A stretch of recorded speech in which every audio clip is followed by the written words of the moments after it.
Dans la section graphisme, le DNMAT propose deux parcours de formation très distincts. Le premier, c'est typographie et édition imprimée et numérique. Le deuxième s'appelle identité visuelle et stratégie de communication. Première année, c'est plutôt un tronc commun qui permet aux étudiants d'aborder tous les fondamentaux nécessaires aux deux parcours, tels que la composition, la mise en page, la fonction de la couleur dans l'image, le rapport texte-image, le travail du signe aussi, et le dessin d'intention va être un outil d'expression des idées.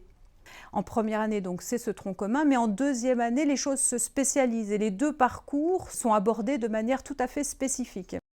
Dans le parcours typographie et édition imprimée et numérique, là, il est vraiment question de penser le livre, de questionner notre rapport à la lecture, que ce soit sur un livre ou sur une plateforme numérique, et les questions de fabrication allant de l'impression au façonnage, de la reliure à la création d'un livre numérique. Ces questions-là vont être abordées en deuxième année de manière plus pointue, avant de laisser la place à un projet plus personnel en troisième année.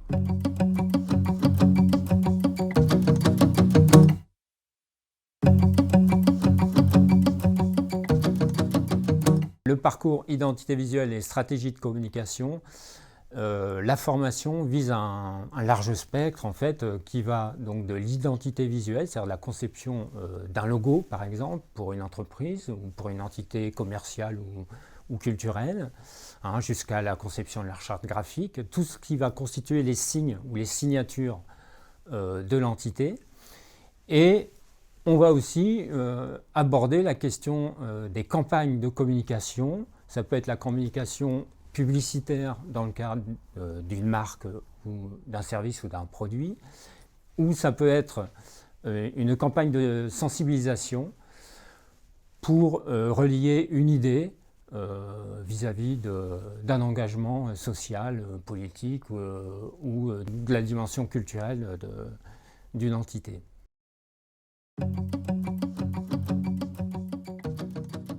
Donc à l'issue du DNMAD, qui est donc une formation en 3 ans, les étudiants peuvent intégrer le milieu professionnel assez facilement.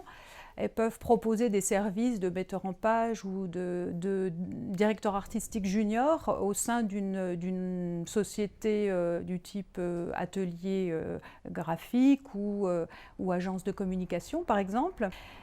Et pour ceux qui poursuivent leurs études, la suite logique, c'est le DSA que propose l'ENSAMA, qui s'appelle très exactement le DSA Graphisme Transmédia. Donc moi je m'appelle Sian, je viens de Bordeaux à la base. C'est important de le dire parce que l'ENSAMA c'est pas qu'une école de Parisiens. Donc je me suis intéressé au graphisme parce que d'abord depuis petit j'aimais beaucoup dessiner et j'aimais bien les images, les affiches notamment. Et le graphisme pour moi c'est quelque chose de transdisciplinaire et aller à l'ENSAMA en graphisme ça me permettait de pouvoir aborder plusieurs supports et pas me spécialiser tout de suite. Une pratique qui m'a beaucoup intéressé arrivé à l'ENSAMA, c'était le rapport à l'objet et au livre, notamment avoir cette sensibilité au papier, aux techniques d'impression, des choses en fait qu'on voit au quotidien tous les jours, mais apprendre à façonner un livre, à le réaliser, à utiliser les techniques d'impression, notamment la sérigraphie ou la risographie, qui est un nouveau système qu'on a eu récemment à l'école. C'est vraiment ce rapport au papier et au travail manuel que j'ai beaucoup apprécié, et qui s'est complété en fait en deuxième année avec un workshop qu'on a eu sur la typographie, où là j'ai vraiment appris à créer un caractère. Comment on conçoit en fait l'alphabet, c'est quelque chose qu'on voit tous les jours, notamment via nos ordinateurs, ou quand on lit un livre. Et apprendre à construire un caractère, c'est quelque chose que je ne savais pas et qui m'a énormément intéressé. Et je pense que c'est quelque chose aujourd'hui qui m'a pas mal marqué et que j'aimerais bien approfondir plus tard.